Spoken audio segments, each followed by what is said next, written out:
Olá, eu sou André Malta e esse é o canal Isso Aqui Não É Grego, uma apresentação descomplicada da literatura clássica. Episódio de hoje, Momo e os memes na poesia de Arquíloco.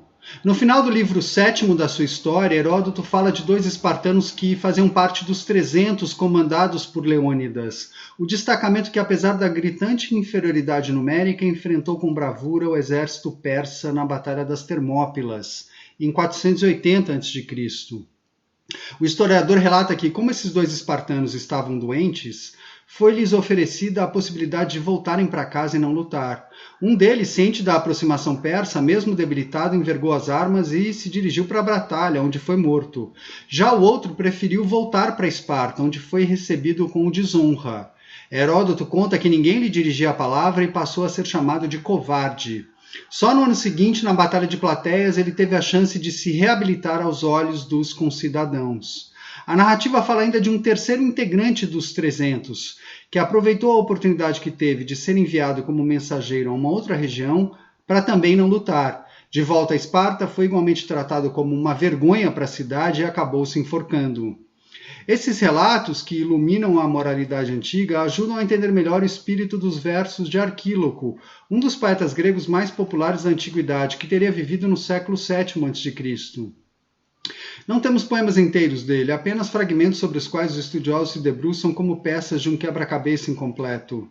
Talvez o mais famoso desse conjunto mutilado seja o que fala do escudo do guerreiro, com apenas 4 versos, indísticos elegíacos, ou seja, organizados segundo aquela sequência de 2 linhas alternadas, uma com 6 pés e a outra com 2 pés e meio dobrados. Nele temos um eu poético sem nome próprio que conta, nos 2 primeiros versos, ter sido obrigado a abandonar num arbusto o seu armamento para o inimigo, que agora comemora a conquista. Já nos outros 2 versos, esse mesmo eu poético diz que mais importante do que manter o escudo foi ter se safado, ter escapado vivo. O escudo que se exploda, ele poderá adquirir um outro depois. Qual é a desse poema? Deve ser levado a sério ou seu tom é jocoso? Ele funcionaria como um epigrama ou uma espécie de poema-piada pela brevidade e jovialidade? O que ele quer dizer? É difícil precisar. Se pensarmos, porém, naqueles relatos de Heródoto na sua história, a gente vai ver ao menos que o eu que fala nesse fragmento de Arquíloco pode ser tranquilamente identificado com os guerreiros fujões. É como se Arquíloco estivesse dando voz a esse comportamento covarde, não patriótico, comportamento que não traz para quem o adota a tão desejada glória. Mas por que dar voz a essa postura, que, claro, era encontrável na vida real nas mais diferentes guerras, mas nada recomendável para a vida de um homem? Na historiografia literária da Grécia Antiga, construída ao longo do século XIX e que se manteve viva em boa parte do século XX, essa voz e outras nos fragmentos de Arquíloco representariam um sopro de renovação, uma libertação da visão disseminada por Homero na época, baseada na honra e no renome, na ação memorável. Agora o sujeito grego poderia enfim expressar a sua individualidade e subjetividade, seus medos e fraquezas, num registro mais realista. Para essa narrativa não importava muito que outras vozes poéticas fora da dicção épica, como as de Calino e Tirteu, também expressassem a mesma visão que encontramos em Homero, ou que os próprios heróis homéricos manifestassem diferentes subjetividades, com defeitos e fraquezas. Para o esquema evolutivo, era preciso que a lírica de Arquíloco e a lírica em geral fosse uma expressão posterior à épica e associada a transformações fundamentais ocorridas no mundo grego. É por isso que um estudioso importante como Hermann Fraenkel pôde se referir a Arquíloco num livro de meados do século passado como fundador. Para ele, na esteira de uma tradição crítica forte no ambiente de língua alemã, cujo nome central é Werner Jäger e a sua paideia, Arquíloco era aquele sopro de renovação e verdade. Sua poesia trazia um conteúdo em ligação direta com o seu tempo e a sua situação, um conteúdo contrário ao idealizado mundo das epopeias. Mas o que fazer com os formatos fixos, as abordagens convencionais e os jogos genéricos, ou seja, com os elementos perenes que poderiam pairar acima das circunstâncias imediatas? Eram só detalhes menores para essa tradição crítica, apoiada na ideia hegeliana de um espírito humano em gestação paulatina e gradual, nesse verdadeiro laboratório humano que era a idealizada Grécia Antiga. Nessa Hélade, poder-se-ia divisar, enfim, num recorte hiperinteressado, a admirável trajetória das trevas à luz que o homem branco europeu acalentava ele mesmo percorrer. Mas e se esses elementos perenes, as convenções e os gêneros, não fossem simples detalhes? E se a voz que fala do escudo não fosse a voz de um arquíloco repórter do seu tempo em confronto com o tempo anterior, mas uma voz estereotipada, apenas mais uma dentro de um universo de múltiplas vozes poéticas tradicionais, uma voz com uma função específica que continuaria tendo o mesmo valor quando ouvida por um contemporâneo de Heródoto 200 anos depois? É mais ou menos assim que a gente tende a abordar Aquíloco hoje, sem a obsessão pelas ideias de formação e desenvolvimento, sem encará-lo como fundador de um gênero novo em compasso com uma nova etapa, mas antes como representante maior de uma vertente poético-musical antiga que chamamos de jâmbica. Poesia jâmbica é a poesia que a gente teria no fragmento do escudo. É a poesia do gracejo, do ataque, da maledicência, da paródia, do feio, do torpe, do ignóbil, do erotismo grosseiro, num espectro amplo que a abstração teórica não capta. Ao contrário da poesia que eleva, que dignifica, que reflete com seriedade, como a elegíaca, é a poesia que faz rir, que avacalha, uma parenta direta do teatro cômico de Aristófanes, produzido no século V a.C. Não custa lembrar que ambas, poesia jâmbica e cômica, teriam sido analisadas por Aristóteles no segundo livro da Poética, que se perdeu. Ficamos só com a parte da poesia épica e trágica.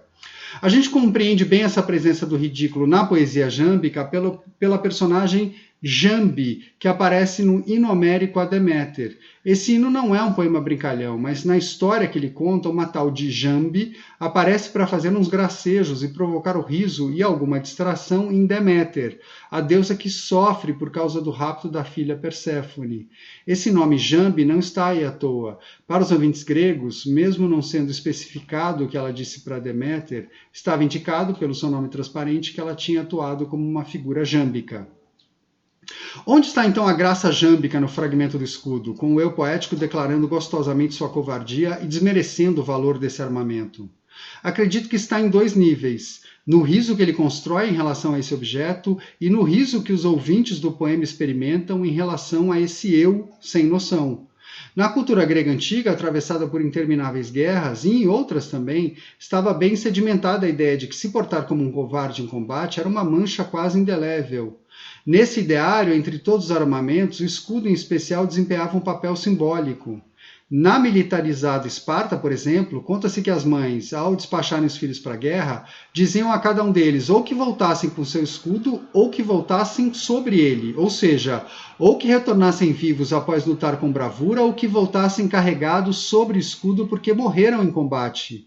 Nesse cenário, voltar sem o escudo era a pior opção, porque transmitia a imagem de fraqueza, de derrota para o inimigo, que teria se apossado da arma de um adversário em fuga pela vida.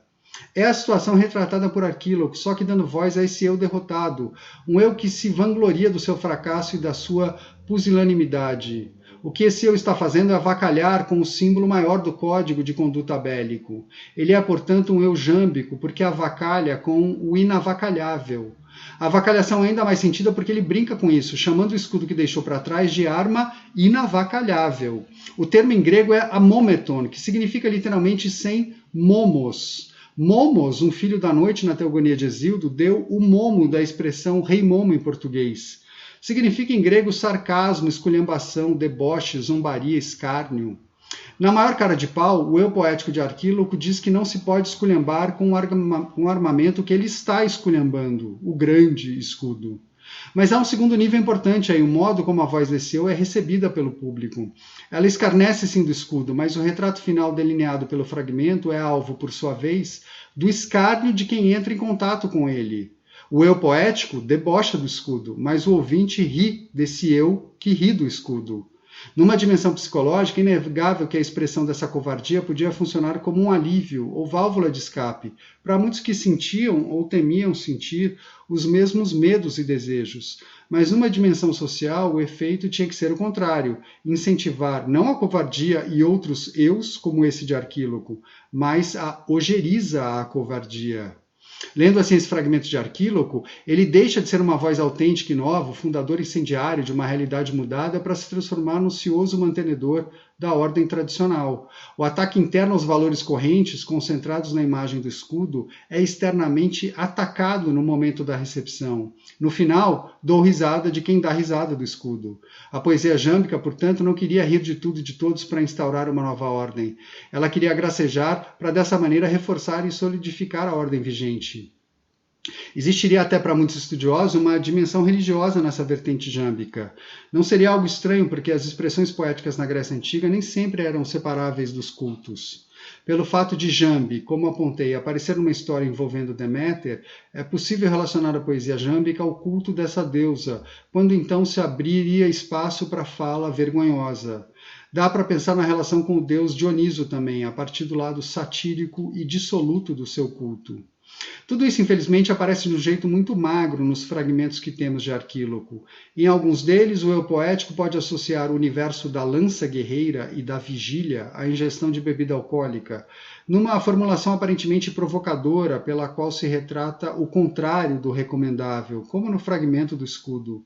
Em outros, é o espírito briguento do eu poético que vem à tona, porque o que se afirma é a necessidade do revide, em especial de se pagar com o mal sofrido.